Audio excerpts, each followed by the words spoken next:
मेरे प्रिय देशवासियों, मैं हूं आप सभी का शुभचिंतक भिक्षु थिरू ज्योति और मैं सबसे पहले सर्वप्रथम करुणा के सागर महाकारुण्य तथागत सम्यक संबुद्ध से आपके सुखी जीवन की मंगल कामना करता हूं। आप मुझसे कितना लगाव रखते हैं मुझे नहीं जानता है, और मैं आपसे कितना लगाव रखता हूं ये मेरा दिल जानता है। मेरे चंद उपासक गणों ने जो काम किया है वो साधुवाद के पात्र है। आज बुद्धगया की पवित्र भूमि पर एक जमीन लेने में पसीने छूट गए। मुझे लगता था कि इतने बड़ा समाज है, थोड़ा थोड़ा देगा तो काम हो जाएगा, लेकिन यहां पर एक व्यक्ति दे रहा है तो कई कई बार दे रहे हैं, और जो नहीं दे रहे हैं वो बिल्कुल तमाशा देख रहे हैं। जबकि बाबा साहब अम्बेडकर के पावन आशीर्वाद से और बुद्ध की मंगल मैत्री से, बुद्ध के पावन आशीर्वाद से आप लोग सक्षम हैं, संपन्न हैं। आप सबके होते हुए मुझे कोई कर्ज लेने वाला मुझसे कुछ गलत बोल जाए, आपको अच्छा लगता है?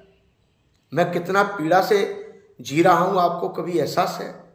अगर यही कर्ज आपके परिवार के किसी आदमी के ऊपर होता फिर आप क्या करते? सामाजिक कार्य करने में उतार चढ़ाव आते हैं, और आए भी। मुझसे कई लोग कहते हैं कि जब आपके समाज के दम की बात नहीं थी, बस की बात नहीं थी, तो आपने क्यों कदम बढ़ाया? अब मुझे एहसास होता है कि काश मैं 2 गट्ठा जमीन ले लेता, मेरी मानसिक शांति भंग नहीं होती। मैंने ओवर कॉन्फिडेंस कर लिया। मुझे लगा समाज बहुत बड़ा है, थोड़ा थोड़ा सहयोग करेगा तो हो जाएगा, लेकिन यहाँ तो यह है कि थोड़े ही करने वाले थे, बाकी समाज तो ढिंढोरा पीटने वाला है। हमारे कार्यक्रम में गए थे घोषणा मंत्री, बड़ी बड़ी बातें करके चले आए, आप चिंता मत करो, हम ये कर देंगे, वो कर देंगे, कल परसों ट्रांसफर कर देंगे। लेकिन मैं भूल गया था कि जब मैं बोधगया का आंदोलन चला रहा था, जब बोधगया का आंदोलन हमने किया था 2015 में, 2007 में, 2008 में, तो मैं 1 कुंटल आटे के लिए कम से कम 10 लोगों को बोलता था। मैं जानता हूं कोई कहेगा मैं बाहर गया, कोई कहेगा मैं बिजी हूं, कोई कहेगा भत्ते जी बाद में देखेंगे। मेरे सामने ऐसे उतार चढ़ाव बहुत सारे आए। अभी भी न जाने कितने ही लोगों ने, हजारों लोगों ने, भत्ते जी अपना अकाउंट नंबर दे दीजिए, हम उसमें कर देंगे, हम चिंता मत करो, सब मिलके कर देंगे। दान न देने वाले बहाने ऐसे ही होते हैं। आप अकाउंट नंबर दे जाओ, अगले महीने रुक जाओ, आप चिंता मत करो, हम इतना कर देंगे कि आपका सब ठीक हो जाएगा। अगर मैं उन लोगों के भरोसे रहता तो जमीन भी जाती और पैसा भी जाता, और मजेदारी तो जब होती जब पैसा चला जाता, जमीन भी चली जाती। तो इसी ग्रुप के अंदर इतने बड़े बड़े ज्ञानी बैठे हुए हैं कि वो आप सबको ज्ञान देते और मुझ पे आलोचना की ढेर लगा देते, जो आज चूं तक नहीं करते, जो बोलते तक नहीं है। इस ग्रुप के अंदर जो सब गूंगे हैं, बहरे हैं, जो एक मैसेज तक नहीं रिप्लाई दे पाते, जबकि घरों में चैट करते हैं, पूरे दिन लग जाते हैं, लेकिन ग्रुप पे एक मैसेज देने में आदमी के पास टाइम नहीं है। सबकी इच्छा रहती है बुद्ध विहार बने, बड़ा अच्छा बुद्ध विहार बने, भिक्षु बने, अच्छे अच्छे भिक्षु मिले। अरे उसके लिए सेक्रीफाइस करना पड़ेगा। 4 मकान है, 1 मकान आप धर्म के लिए नहीं दे सकते तो कम से कम अनुदान दे दो। 10 बच्चे हैं तो 1 बच्चा भी भिक्खू नहीं बनना चाहिए। कोई बात नहीं, चलो तो जो भिक्खू बने उन्हीं को आप सपोर्ट कर दो, है ना। तो मैं ये कहना चाहता हूं कि आप सबके होते हुए इसमें engineer, doctor, professor, IAS, IPS, मुझे लगता है मैं भीड़ को लादे हुए घूम रहा हूं। और भगवान बुद्ध के धम्म में भीड़ को तवज्जो नहीं दी गई है। यह शील, सदाचार और दान पारमिता का पालन जो करने वाले लोग होते हैं उनको ये तवज्जो दी जाती है कि वही अच्छा धम्म का उपासक और धम्म का अनुयायी हो सकता है। आज मैं ये फक्र के साथ कह सकता हूँ कि एक सज्जन कहते हैं कि मेरे घर में 1.5 ट्रक किताब हैं।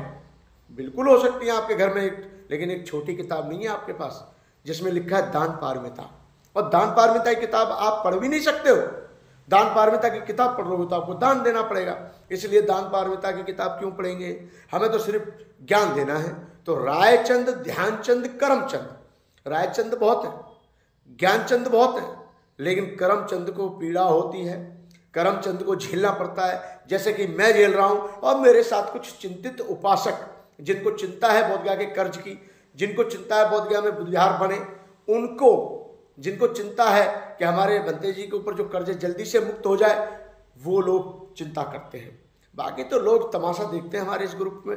तो मैं ये कहना चाहता हूं कि बाबा साहब का मिशन या बुद्ध का धम्म तमाशा देखने वालों से नहीं चलेगा। मैं तो अब कहता हूं, जिसको लगता है कि हमें इस ग्रुप में नहीं रहना, वो छोड़ के जाए।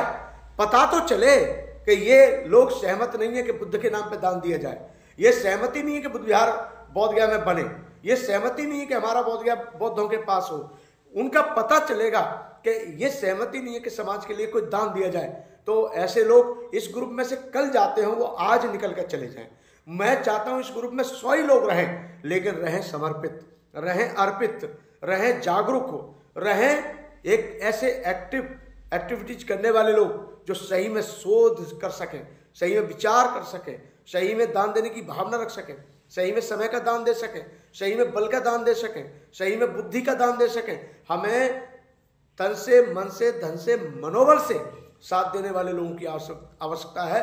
ग्रुप में मुर्दों की जरूरत नहीं है। जिनको जाना चाहे इस ग्रुप में से चले जाएं। हम समझेंगे उनकी इच्छा नहीं है कि बोध गया के लिए कोई उपासक दान करे, लेकिन दान देने वाले देते रहेंगे और वो फलीभूत होते रहेंगे, क्योंकि उनके हाथ से जब दान जाता है तो भगवान बुद्ध के पावन आशीर्वाद से उनकी प्रगति होती है। आज विदेशों के हम उदाहरण देते हैं तो इसलिए देते हैं कि उन लोगों के अंदर दान भावना है, और दान भावना से उन्होंने बड़े बड़े शिक्षा के केंद्र, बड़े बड़े स्वास्थ्य के केंद्र और बड़े बड़े बौद्ध भिक्षुओं के प्रशिक्षण केंद्र बना रखे हैं, सुंदर सुंदर बुद्ध विहार बना रखे हैं। हम श्रीलंका की बात करते हैं, जापान की बात करते हैं, थाईलैंड की बात करते हैं। बन हमारे यहाँ भी सकता है जापान, बन हमारे सकता भी है थाईलैंड, बना हम भी सकते हैं श्रीलंका, लेकिन बस श्रीलंका जैसे बौद्ध बनना पड़ेगा, जापान जैसे बौद्ध बनना पड़ेगा, समर्पित भाव रखना पड़ेगा, अपने बच्चों को घर से निकालना पड़ेगा, अपने बच्चों को भिक्खु बनाना पड़ेगा। आप वो नहीं कर सकते तो हमें विदेशियों की बात कर देना बंद कर देना चाहिए। अच्छा चलिए ठीक है, आप परिवार से बच्चे नहीं दे सकते, कोई बात नहीं, लेकिन जो भिक्षु बने उनको ही सहयोग कर दो, जो लोग काम कर रहे हैं उनको ही सपोर्ट कर दो। तो मैं उम्मीद करता हूं कर्ज बड़ा नहीं है, सोच छोटी है। सोच बड़ी हो जाएगी तो कर्ज छोटा हो जाएगा, और इसका समाधान विदिन 16 लाख रुपए का कर्ज 16 मिनट के अंदर हो जाएगा। अगर इस ग्रुप का व्यक्ति, एक एक व्यक्ति जिन्होंने दिया है वो भी और जिन्होंने नहीं दिया है वो भी, अगर ये ठान ले कि मैं अभी इसी वक्त 5,000 रुपये देता हूं, तो ये समस्या खत्म हो जाएगी।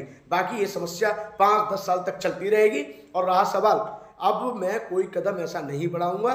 पहले कर्ज है, कर्ज के बाद बाउंड्री है, उसके बाद में बनेगा बनता रहेगा, ना बने तो जिसको समझ में आए वो इस जमीन को संभाले।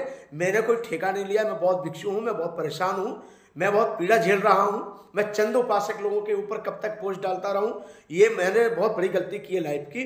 मुझे तो लगा था कि इतना बड़ा सामाजिक काम हो जाएगा, पर मुझे समझा कि भीड़ बहुत है पर समाज छोटा है, क्योंकि जो समाज का दायित्व समझते वही काम करते हैं। भीड़ तो भेड़ों की चली रही है। इसलिए मैं चाहता हूँ कोई मेरी इस वीडियो से जिसको भावना को ठेस पहुंची हो उसके लिए मुझे खेद है, परंतु मैंने जो कहा है वो सच कहा है कि बुद्ध के प्रति अगर प्रेम रखते हो तो आज ही बोध गया कि जमीन के ऊपर जो हमने कर्ज लिया है उसके समाधान के लिए आप अपनी तरफ से अवश्य दान करोगे। नहीं तो इस ग्रुप से जा सकते हो, मुझे कोई ऐतराज नहीं है। मेरे इस ग्रुप में 100 लोग रहें, 10 लोग रहें, 20 लोग रहें, मुझे कोई दिक्कत नहीं है, पर बदनामी नहीं झेलूंगा। बदनामी कि 800 लोगों का ग्रुप और जगहसाई मेरी और जगहसाई उन चंद उपासकों की जो दिन रात हमारे जमीन के बारे में सोचते रहते हैं, तो तमाशा देखने वालों की भीड़ मुझे नहीं चाहिए। आपको जिसको बुरा लगे लग जाए, और जिसको सही लगे उसका स्वागत है, जिसको विचार पसंद आए स्वागत है, जिसको ना आए पसंद वो उनका भी स्वागत है।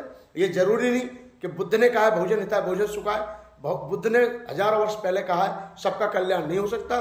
कल्याण उसी व्यक्ति का हो सकता है जो बुद्ध के प्रति जो आचरणवान हो, शीलवान हो, गुणवान हो, जो धम्मवान हो, जो संग में, बुद्ध में और धम्म के पथ पर चलने में विश्वास रखता हो। आपको बात कड़वी लगी होगी, परंतु सच्चाई है। मुझे भीड़ की जरूरत नहीं है, मुझे शील और सदाचारी और समर्पित अर्पित बौद्ध अनुयायियों की आवश्यकता है। आप सभी को बहुत बहुत साधु।